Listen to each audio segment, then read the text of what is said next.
नमस्कार, श्री स्वामी समर्थ. आपण आज प्लाझो पॅन्ट बघणार आहोत. उंची आहे 35 उंचीचा प्लाझो आहे. सीट आहे 42. आता 2 इंच आपण फोल्डिंगसाठी ठेवलेला आहे, इलास्टिकसाठी. त्याच्यानंतर आपण उंची घेतली, उंचीमध्ये 2 इंच मिळवलेला आहे. त्याच्यानंतर सीटचा फोर्थ सीट 42 आहे, त्याच्यामध्ये आपण 2 मिळवलेला आहे. 44चा चौथा भाग झाला 11 आणि त्याच्यामध्ये अजून आपल्याला 2 मिळवले एक्स्ट्रा, तर 13 झाले.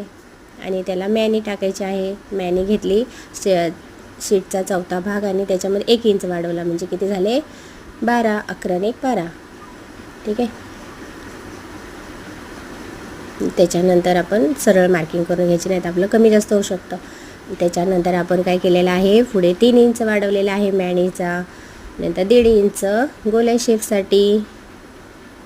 आता आपल्याला काय करायचं आहे, आपल्याला दोन्ही बाजूची उंची घ्यायची आहे, बरोबर आहे की नाही ते चेक करायचे आहे. नाही तर आपल्याला काय होतं, आपण मागे पुढे होऊ शकतो, उंचीला तिरका कट होऊ शकतो.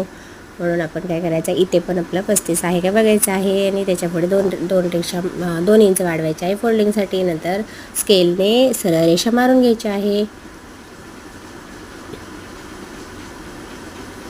त्याच्यानंतर आपल्याला घ्यायचं आहे बॉटम आहे 18मध्ये 18चा अर्धा करायचा, म्हणजे 9मध्ये 1.5 मिळवायचा. 10.5 वरती मार्किंग करून घ्यायची आहे. आणि नंतर एक पूर्ण आणि दुसरा मार्जिन, अशी 2 मार्किंग असतात. त्याच्यामध्ये दोन्ही रेषा जोडून लास्टची जी रेषा आहे 10.5ची, तो आणि मॅनीचा भाग आपल्याला काय करायचा आहे, जोडून घ्यायचा आहे. पट्टीच्या सहाय्याने रेषा मारून घ्यायची आहे.